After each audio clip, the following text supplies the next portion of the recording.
All right, let's jump right in. We're going to tackle that age-old struggle, right? The gap between who you want to be and what you actually do. But we're going to look at it through a totally different lens. And I mean a lens that might just change everything about how you see that inner battle. You know that feeling? It's like a war is raging inside you. You feel pulled in two completely different directions at the same time. It's a feeling that's, well, it's totally universal. In fact, the Apostle Paul absolutely nailed this feeling thousands of years ago. He talked about having the desire to do good, but not being able to carry it out. Doing the very thing you don't want to do. It's the sense that your will and your actions are just not on the same team. And man, is it frustrating. It feels chaotic, totally unpredictable, and honestly, it's just exhausting. But what if you could actually understand this conflict? And I don't mean just philosophically.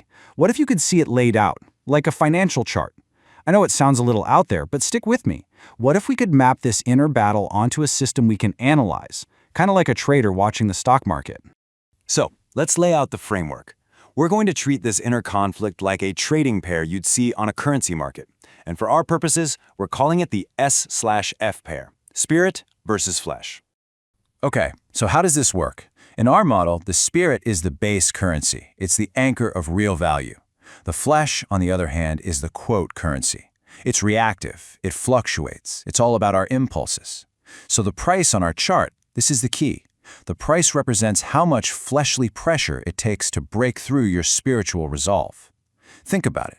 When your spirit is strong, the cost of giving in to temptation gets really, really high. And this means our inner market can trend in one of two directions, right? You got your bullish trend, an uptrend. This is great. It means the spirit is getting stronger. It's costing the flesh a lot more to get its way. Then you have the bearish trend, the downtrend. This is when the flesh is dominating. Impulse and temptation, they've gotten cheap. So if we're talking about a market, any trader will tell you it's all about key levels. You've got floors and ceilings that define the price action. And in our spiritual framework, this is where it gets really interesting. We call these our zones of spiritual support and resistance. Let's start with support. In trading, a support level is basically a price floor. It's like a safety net. When the price falls to that level, buyers jump in, the selling pressure gets absorbed, and boom, the price gets pushed back up. It's a huge turning point. And you can see it right here on this chart. See that? The price is moving up, it pulls back for a bit, hits that old peak, which has now become a floor, a support level, and then it just bounces right off it and keeps climbing. That's a super healthy, positive pattern. That's growth. Okay, so how does this translate spiritually? Well, our spiritual support levels are those solid, durable virtues. We're talking about the fruit of the Spirit. Peace, for example, that's the inner calm that stops you from having a deep emotional pullback. Patience, that's what smooths out all the short-term ups and downs. And self-control, man, that's the ultimate firewall that prevents those impulsive crashes. These are the things that hold the line when the pressure's on. All right, now let's talk about the flip side, resistance. If support is the floor, then resistance is the ceiling. It's a price point where selling pressure is so strong that it just stops any upward movement cold. The price can't seem to break through it.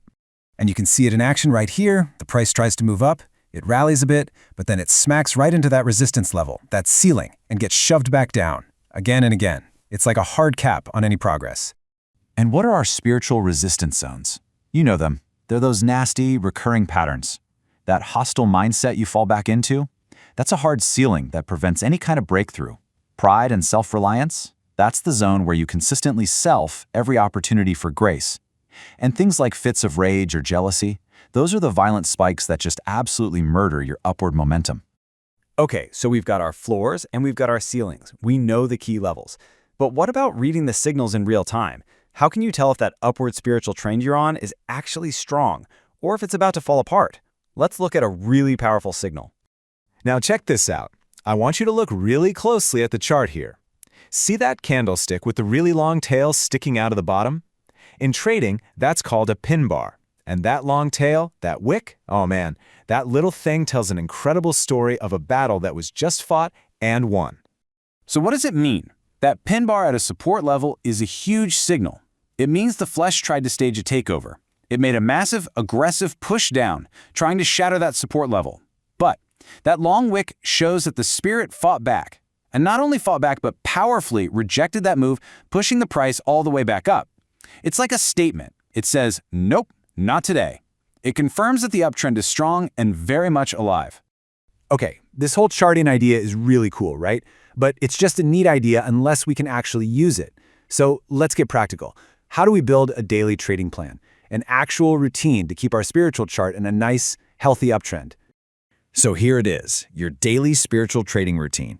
And this is so important because it shows that spiritual disciplines aren't just duties, they're a strategy. It's like what a professional trader does every single day to stay on top. Step 1, your morning briefing. You start with prayer, setting a positive direction. Step 2, chart analysis. You get into scripture, your trend guide to get reliable data. Step 3, identify key levels. You get honest about your personal support virtues and, just as important, your resistance temptations for the day. Step 4, execute with the trend. You consciously choose to walk by the Spirit, making choices that align with that upward goal. And finally, Step 5, end-of-day review. You reflect on the day's price action. Where did the Spirit win? Where did the flesh push back? You learn, you adjust, and you get ready for the next day. So as we wrap this up, I want to leave you with a question, a personal one. What is your spiritual chart telling you today, right now? Is the trend bullish or is it bearish? What are your support levels that are holding the line, and what are those resistance ceilings you keep smacking your head against? And maybe the most important question of all is, what's the next right trade you need to make?